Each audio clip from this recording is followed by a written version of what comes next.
Hello बच्चों, आज हमारा टॉपिक डिस्कशन में रहेगा न्यूट्रिशन इन प्लांट्स। और इस टॉपिक में हम लोग ये पढ़ेंगे कि फोटोसिंथेसिस क्या होती है, फोटोसिंथेसिस की कौन सी साइट है, यानी कि क्लोरोप्लास्ट के बारे में पढ़ेंगे। और इसके साथ ही साथ हम लोग रॉ मटेरियल्स फॉर फोटोसिंथेसिस इनके बारे में भी पढ़ेंगे। इस वीडियो में हम लोग डिस्कशन में मैकेनिज्म ऑफ फोटोसिंथेसिस और factors affecting photosynthesis will also discuss. तो हम लोग इस वीडियो को शुरू करते हैं और आप लोग इस वीडियो को अंत तक देखें जिससे कि इसका लाभ आपको पूरा मिल सके। तो ठीक है, हम लोग शुरू करते हैं अपना न्यूट्रिशन इन प्लांट्स। जैसा आपको पता है कि प्लांट्स के अंदर जो न्यूट्रिशन होता है वो ऑटोट्रॉफिक पाया जाता है। इसका मतलब ये हुआ कि they can produce their food by own. और ये करते कैसे हैं? प्लांट्स के अंदर पाया जाता है क्लोरोफिल। क्या पाया जाता है? क्लोरोफिल। और चूंकि उसके अंदर क्लोरोफिल है तो ये जो क्लोरोफिल का मॉलिक्यूल होता है ये एक प्रकार का क्या होता है? ग्रीन पिगमेंट है। और इस ग्रीन पिगमेंट को बनाने के लिए मैग्नीशियम की आवश्यकता पड़ती है। यानी बिना मैग्नीशियम की क्लोरोफिल, अगर प्लांट्स में कमी हो जाएगी मैग्नीशियम की, तो फिर क्लोरोफिल नहीं बन पाएगा। इसका मतलब द मेन कोर एलिमेंट जो है क्लोरोफिल का वो मैग्नीशियम है। तो ये जो क्लोरोफिल है ये हेल्प करता है इन ट्रैपिंग द सनलाइट एनर्जी। तो सनलाइट एनर्जी को ट्रैप करने का काम क्लोरोफिल करता है। तो क्लोरोफिल कई प्रकार का होता है। इसको हम लोग chlorophyll A, chlorophyll B, chlorophyll C, chlorophyll D, chlorophyll E और अंत में हम लोग एक टाइप बना देते हैं बैक्टीरियो क्लोरोफिल। ये जो शुरू के 5 हैं ये मेनली प्लांट्स में पाए जाते हैं। खासकर जो शुरू के 2 हैं ये प्लांट्स के अंदर बहुत अधिक मात्रा में पाए जाते हैं, जबकि ये जो तीनों हैं ये पाए जाते हैं ट्रेसेस में। कहाँ कैसे पाए जाते हैं? ट्रेसेस में। और ये पाए जाते हैं एवेंडेंट। एवेंडेंट मतलब हो गया अधिक मात्रा में, एवेंडेंस में है ये, और ये ट्रेसेस में है। और बैक्टीरियो क्लोरोफिल ये क्लोरोफिल ऑफ बैक्टीरिया, यानी कि केवल बैक्टीरिया में पाया जाता है। तो इसकी हम लोग फिलहाल यहाँ पे डिस्कशन नहीं कर रहे हैं। हम लोग अभी बात करेंगे क्लोरोफिल ए और क्लोरोफिल बी की।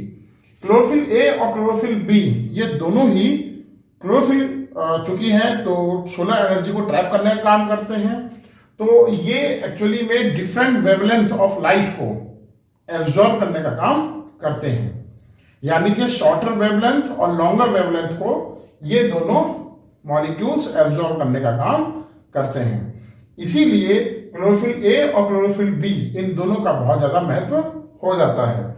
जबकि क्लोरोफिल सी, डी, ई ये बहुत कम मात्रा में होते हैं और जो लोअर ऑर्गेनिज्म हैं, लोअर प्लांट्स हैं, उनके अंदर विशेषकर पाए जाते हैं।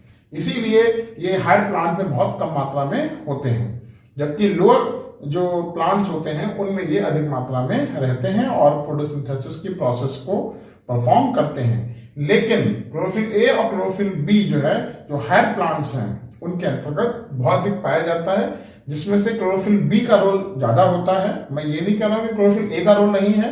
अगर हम दोनों की कंपेयर करें कि कौन ज्यादा मात्रा में प्रेजेंट है और कौन ज्यादा अपना इफेक्ट दिखा रहा है, तो क्लोरोफिल बी का मैं समझता हूँ ज्यादा महत्व है। वैसा ऐसा नहीं, क्लोरोफिल ए का कोई महत्व नहीं, दोनों ही अपने महत्व रखते हैं। लेकिन अगर हम बात करें कि एक 19 है तो एक 20 है, मतलब एक की वैल्यू इफेक्ट यह ज्यादा करता है। ठीक है। इसके अलावा कभी कभी क्वेश्चन से ये पूछ लिया जाता है बच्चों के द्वारा कि सर कौन कौन से और पिगमेंट होते हैं इसके अलावा, क्लोरोफिल के अलावा। तो एक एग्जांपल हम ले सकते हैं कैरोटीनॉइड्स। कैरोटीनॉइड्स ये भी पिगमेंट पाया जाता है। ये आपका जो एल्गी होती हैं, रेड एल्गी हैं, ब्राउन एल्गी हैं, उनके अंतर्गत ये पाया जाता है। ये भी फोटोसिंथेसिस में हेल्प करता है।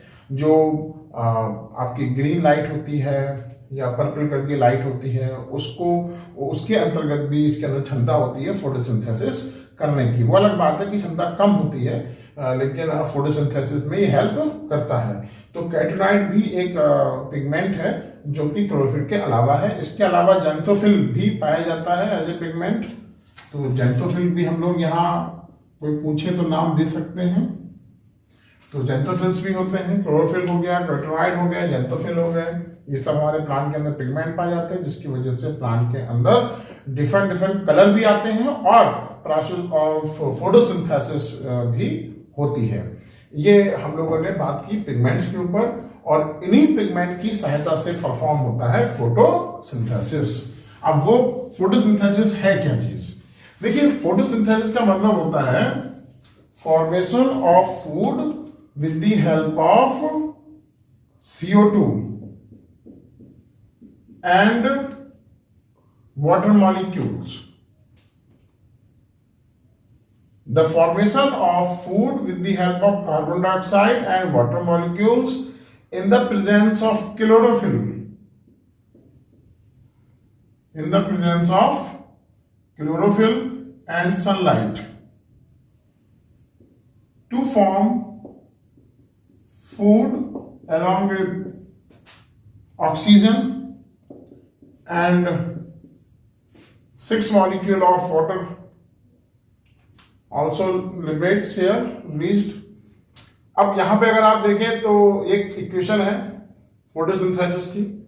फोटोसिंथेसिस को अगर हम बिल्कुल ही जरा साइंटिफिक भाषा में ज़्यादा बोलना चाहें तो हम ये कह सकते हैं कि जो इनऑर्गेनिक रॉ मटेरियल था वो हमारा ऑर्गेनिक मटेरियल में कन्वर्ट हुआ, यानी कि जो कंपाउंड हमारे सिंपल थे वो कॉम्प्लेक्स कंपाउंड में कन्वर्ट हो गए।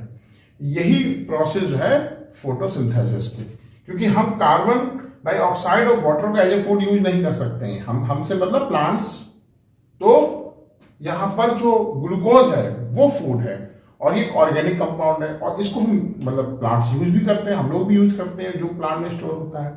तो फोटोसिंथेसिस की प्रोसेस बहुत ही इंपॉर्टेंट है। अब सवाल ये उठता है कि चूंकि इनके बिना कोई प्रोसेस हो नहीं रही है तो ये दोनों कैसे बन गए? ये रॉ मटेरियल बन गए। तो हम इन्हीं की बात करेंगे और हमारा नेक्स्ट टॉपिक है raw materials for photosynthesis. Raw materials for photosynthesis. देखिए क्या है रॉ मटेरियल फॉर फोटोसिंथेसिस। बहुत ही सिंपल सी कॉन्सेप्ट है। पहले हम बात करते हैं CO2। देखिए CO2 जो है वो कार्बन डाइऑक्साइड बोलते हैं इसको। कहाँ प्रेजेंट होती है? एयर में होती है। एयर मतलब एटमॉस्फेयर में। इसकी लगभग जो प्रेजेंस होती है एयर के अंदर बाय वॉल्यूम 0.03, कुछ बुक में लिखा है 032, किस में लिखा है 0.03%। ये लगभग में है, अबाउट में है, और ये बाई वॉल्यूम है, ये ध्यान रखना, बाई वॉल्यूम इतनी जो है प्रेजेंट होती है हमारे एयर में CO2। और ये जो CO2 है ये हेल्प करती है प्लांट्स को फूड बनाने में। कैसे करती है? इसके लिए एक CO2 कैरियर होता है, उसका नाम है RUBP, रिवुलोज 1,5 बिसफॉस्फेट। इसको हम लोग केवल 1,5 हटा दें, रिवुलोज बिसफॉस्फेट भी कह सकते हैं। ऐसा कोई जरूरी नहीं है कि हम पूरा लिखें। हाँ, ये नाम पूरा है 1,5, क्योंकि इसमें जो फॉस्फेट होता है वो पहले कार्बन पे और 5वें कार्बन पे लगा होता है, इसीलिए इसका नाम हो गया रिवुलोज 1,5 बिसफॉस्फेट। ये होता है CO2 कैरियर। अब ये क्या करेगा? CO2 को अपने साथ बाइंड करेगा। क्या करेगा? अपने साथ बाइंड करेगा। बाइंड मतलब अपने साथ जोड़ लेगा, और जोड़ने के बाद में इसको लेके चला जाएगा कहाँ? बाइंड करने वाला लेके चला जाएगा उसको स्ट्रोमा में, क्योंकि स्ट्रोमा एक क्लोरोप्लास्ट का एक लिक्विड पार्ट या फ्लूइड होता है जिसके अंदर फोटोसिंथेटिक एंजाइम्स पाए जाते हैं, जिसके द्वारा जो है फोटोसिंथेसिस के दौरान फूड बनता है। क्योंकि अगर एंजाइम्स नहीं होंगे तो प्रोसेस परफॉर्म कैसे हो पाएगी? इसीलिए स्टोमा के अंदर जब ये CO2 पहुंचती है, फिर वहां पर जो फोटोसिंथेटिक एंजाइम्स होते हैं वो हेल्प करते हैं in the formation of food. वो कैसे करते हैं वो बाद में बात करेंगे। फिलहाल हमारा उद्देश्य था CO2 को पहुंचाना स्टोमा में। तो CO2 जो है इंपॉर्टेंट चीज है जो हमें प्लांट्स को मिल जाती है क्योंकि एयर में प्रेजेंट है। तो स्टोमेटा होते हैं, स्टोमेटा का पता ही है, स्टोमेटा के थ्रू जब स्टोमेटा ओपन होते हैं तब CO2 अंदर आती है और यही CO2 फिर REBP के माध्यम से प्लांट्स के जो क्लोरोप्लास्ट है उसमें चली जाएगी स्टोमा में और वहां पे जाके फूड बनाने में हेल्प करेगी। तो बात करेंगे नेक्स्ट है अपना वाटर। ये भी रॉ मटेरियल है। इस रॉ मटेरियल में अगर हम बात करेंगे वाटर को, तो आप जानते हैं वाटर कहां से मिलता है? सॉइल से। सॉइल में जो पानी है वो जब ट्रांसपिरेशन होता है पत्तियों के द्वारा, तो उस ट्रांसपिरेशन के प्रोसेस से पानी रूट में ऊपर चढ़ता है और जब पानी ऊपर की ओर असेंट करेगा, चढ़ेगा, तब वही पानी पत्तियों तक जाएगा। अब पत्तियों के अंदर जो है सनलाइट ऊपर पड़ रही है, तो सनलाइट की वजह से ये जो वाटर का मॉलिक्यूल होगा इसके अंदर हो जाएगी फोटोलिसिस। क्या हो जाएगा? फोटोलिसिस या लाइसिस बोलते हैं कुछ लोग। उसके द्वारा जो है ऑक्सीजन और हाइड्रोजन ये दोनों बन जाएंगे। यानी कि प्रोसेस क्या हुई? The splitting of water molecule with the help of sunlight into hydrogen and oxygen is known as photolysis. और ये फोटोलिसिस वास्तव में क्लोरोफिल के माध्यम से हो रही है। क्यों? क्योंकि जब सनलाइट क्लोरोफिल पे पड़ती है तो क्लोरोफिल का मॉलिक्यूल एक्टिवेट हो जाता है और वही एक्टिवेटेड मॉलिक्यूल्स फिर वाटर के मॉलिक्यूल्स को ब्रेकअप करने में हेल्प करते हैं।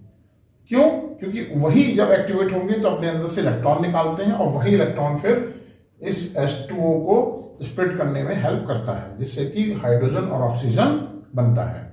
कैसे बनता है, कैसे प्रोसेस होती है, ये विषय थोड़ा हायर क्लासेस का है, लेकिन हाँ ये समझ लीजिए आपके लिए 10th लेवल पे कि हाइड्रोजन और ऑक्सीजन का बनना किससे होता है? वाटर से। ये याद रखना कि ऑक्सीजन कहां से आती है?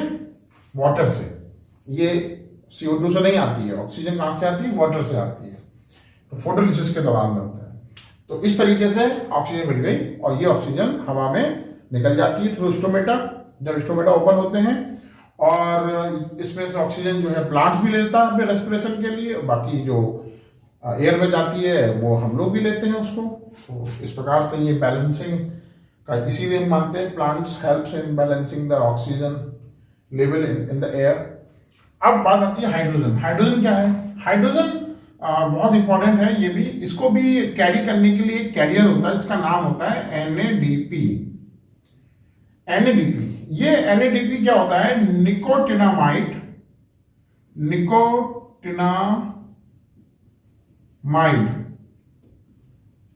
एडेनाइन डाइन्यूक्लियोटाइड फॉस्फेट, ये इसकी फुल फॉर्म होती है। जब इसके साथ हाइड्रोजन जुड़ जाता है तब ये बन जाता है NADPH2। इसको बोलते हैं रिड्यूस्ड, बाकी नाम पूरा वही रहेगा, निकोटिनामाइड एडेनाइन डाइन्यूक्लियोटाइड फॉस्फेट। तो NADPH2 रिड्यूस्ड हो गया, इसका मतलब हाइड्रोजन के साथ जुड़ गई। अब ये हाइड्रोजन को कैरी करेगा, कहां करेगा? वही स्ट्रोमा में, और स्ट्रोमा में ले जाकर ये छोड़ देगा। वहां पे CO2 भी पहुंच गई है और अब इसके द्वारा हाइड्रोजन भी पहुंच गई है। तो इस तरीके से हाइड्रोजन और CO2 दोनों ही स्ट्रोमा में पहुंच जाती हैं और फिर फोटोसिंथेसिस की जो प्रोसेस है वो स्टार्ट होती है। तो अब हम बात करेंगे मैकेनिज्म ऑफ फोटोसिंथेसिस।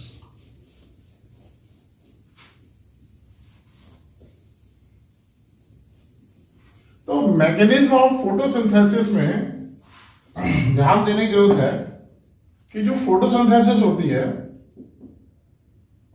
मैकेनिज्म से पहले शुरू करेंगे साइट, सॉरी, ये जब तक हमें साइट ऑफ फोटोसिंथेसिस नहीं मालूम पड़ेगी तब तक हमें आगे की प्रोसेस भी समझ में नहीं आएगी। तो पहले हम साइट की बात कर लेते हैं।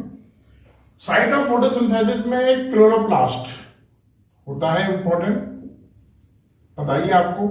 ये एक डबल मेम्ब्रेन की बनी हुई स्ट्रक्चर होती है, और इस डबल मेम्ब्रेन की स्ट्रक्चर जो है होती है, इसमें डायग्राम जैसा मैं बना ही रहा हूं आपके लिए।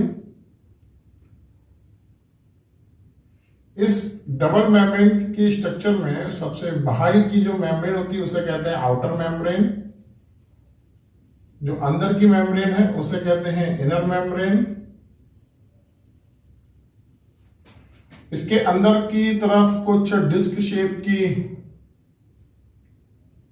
स्ट्रक्चर्स होती हैं जो कि हीप की फॉर्म में प्रेजेंट होती हैं। आप देख ही रहे होंगे इसे, 9th क्लास में ये पढ़ा है आप लोगों ने। केवल यहाँ पे जरूरी पार्ट है फोटोसिंथेसिस का, इसलिए बताया जा रहा है। जैसा कि आपको पता है कि ये सब आपस में इंटरकनेक्टेड होती हैं। ये सब आपस में कैसे होती हैं? इंटरकनेक्टेड होती हैं। और ये सारा का सारा जो है एक फ्लूइड होता है, लिक्विड होता है, उसके अंदर एम्बेडेड होता है। इस फ्लूइड का नाम है स्ट्रोमा। और ये जो पूरी हीप बनी हुई है, डिस्क शेप की जो प्लेट टाइप की जो स्ट्रक्चर है, इनको कहते हैं ग्रेनम। और एक से ज्यादा मिला के यानी बहुत सारी ग्रेना हो गई। ये बिल्कुल ऐसा होता है जैसे सिक्कों का ढेर हो, हीप ऑफ कॉइन्स। और इसकी हर एक यूनिट को कहते हैं थाइलेकोइड। और ये आपस में इंटरकनेक्टेड होती हैं with the help of inter granum lamellae या फ्रेट लैमेली भी कहते हैं इसको। इस जो स्ट्रक्चर है, इसमें जो मेम्ब्रेन होती है उनके बीच में कुछ फ्लूइड होते हैं। इस फ्लूइड को हम नाम देते हैं इंटर, या इंटर ना कह के पैरी कह दो, पैरी क्लोरोप्लास्टिडियल फ्लूइड। और जो स्पेस होता है, इस स्पेस को कहते हैं पैरी क्लोरोप्लास्टिडियल स्पेस। ये स्पेस होता है। तो ये जो फ्लूइड होता है ये हेल्प करता है इंजरी में। जो क्लोरोप्लास्ट है, जर्क ना लगे, इंजरी ना हो, नुकसान ना पहुंचे। और इसके साथ साथ ये अंदर जितनी भी स्ट्रक्चर है, स्ट्रोमा है, ग्रेनम है, ये सब हेल्प करते हैं अंदर फोटोसिंथेसिस। जो थाइलेकोइड होते हैं यानी ग्रेनम होते हैं, वो लाइट रिएक्शंस होती हैं परफॉर्म वहां पे, यानी कि लाइट की प्रेजेंस में जो एनर्जी ट्रैप हो रही है वो होती है। और स्ट्रोमा में डार्क रिएक्शंस होती हैं, यानी लाइट इंडिपेंडेंट रिएक्शंस होती हैं जिसके द्वारा फूड बनता है। अब हम लोग यहाँ पे इसे आप डिस्कशन नहीं करेंगे साइट ऑफ फोटोसिंथेसिस में। ध्यान रखना, ये जो थाइलेकोइड होते हैं, इसकी जो मेम्ब्रेन होती है थाइलेकोइड की, यहाँ पर कुछ, अगर हम थाइलेकोइड के स्ट्रक्चर को देखें तो यहाँ पर कुछ रिएक्शन सेंटर होते हैं, इनको बोलते हैं रिएक्शन सेंटर। कुछ लोग उसको एक्टिव सेंटर भी कह देते हैं, और कुछ लोग इसको LHC भी कहते हैं, लाइट हार्वेस्टिंग सेंटर, LHC। ये हेल्प करते हैं in trapping the different wavelength of the light.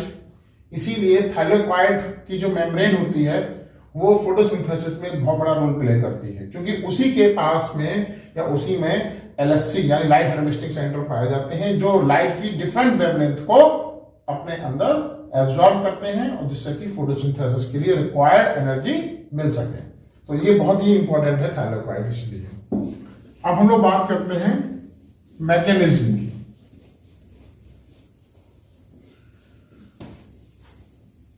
देखिए, मैकेनिज्म की जो प्रोसेस है, क्या है मैकेनिज्म में? Mechanism of photosynthesis. देखिए, फोटोसिंथेसिस में इसको हम दो भागों में बांट लेते हैं। एक तो हम लोग बोलते हैं लाइट रिएक्शंस, और दूसरी होती है डार्क रिएक्शंस। देखिए डार्क रिएक्शंस और लाइट रिएक्शंस में फर्क क्या है, बहुत नाम से क्लियर हो रहा होगा। लाइट रिएक्शंस वो होती हैं जो लाइट की प्रेजेंस में हो, लाइट डिपेंडेंट हो, यानी बिना लाइट के ये नहीं हो सकती हैं, लाइट डिपेंडेंट। और ये जो होती हैं वो लाइट इंडिपेंडेंट होती हैं, मतलब चाहे दिन के समय कितनी भी लाइट हो लेकिन फिर भी इनको परफॉर्म करने के लिए किसी लाइट की आवश्यकता नहीं पड़ेगी। इसीलिए लाइट इंडिपेंडेंट है और ये लाइट डिपेंडेंट है। ये दिन में भी हो सकती हैं, रात में भी हो सकती हैं, यानी कि ड्यूरिंग डे टाइम भी हो सकती हैं, ड्यूरिंग डे टाइम भी हो सकती हैं और एट नाइट भी हो सकती हैं, दोनों जगह होती हैं। लेकिन ये हमेशा डे टाइम पे ही होती है, ध्यान रखना इस चीज को, क्योंकि दिन में लाइट होगी तभी होंगी। इसीलिए लाइट रिएक्शंस हमारे लिए इंपॉर्टेंट हो गई। इस लाइट रिएक्शन को हम लोग दो भागों में बांट सकते हैं। एक होता है फोटो सिस्टम, फोटो सिस्टम 1 और फोटो सिस्टम 2, इसको PS2 और PS1 भी कहते हैं। हम ज्यादा डिटेल में नहीं करेंगे क्योंकि टाइम टेबल इतना डिटेल में है नहीं। तो फोटो सिस्टम 1 और फोटो सिस्टम 2 दोनों के द्वारा हेल्प किया जाता है in the process of photosynthesis. और इन दोनों प्रोसेस के द्वारा जो डिफरेंट वेवलेंथ होती हैं लाइट की, उनको एब्जॉर्ब किया जाता है, क्योंकि इन दोनों में ये क्षमता होती है, जो प्रोसेस होती है इनके अंतर्गत, जिसके द्वारा इलेक्ट्रॉन डिफरेंट इलेक्ट्रॉन कैरियर के द्वारा ट्रांसफर होते हुए फोटोलिसिस में भी हेल्प करते हैं, जिससे कि ऑक्सीजन बने, हाइड्रोजन बने, और साथ ही साथ एनर्जी बनती है in the form of ATP, जो एनर्जी फिर खर्च होती है स्ट्रोमा में फूड बनाने के काम में। तो फिलहाल हम लोग लाइट रिएक्शन में इतना ही पढ़ेंगे। और डार्क रिएक्शन में हम लोग यहाँ बात करते हैं कि क्या होती है। डार्क रिएक्शन कहाँ होती है? स्ट्रोमा में होती है, ध्यान रखना, ये स्ट्रोमा में होती है। और ये कहाँ होगी? ग्रेनम में, जिसे कहते हैं ग्रेना।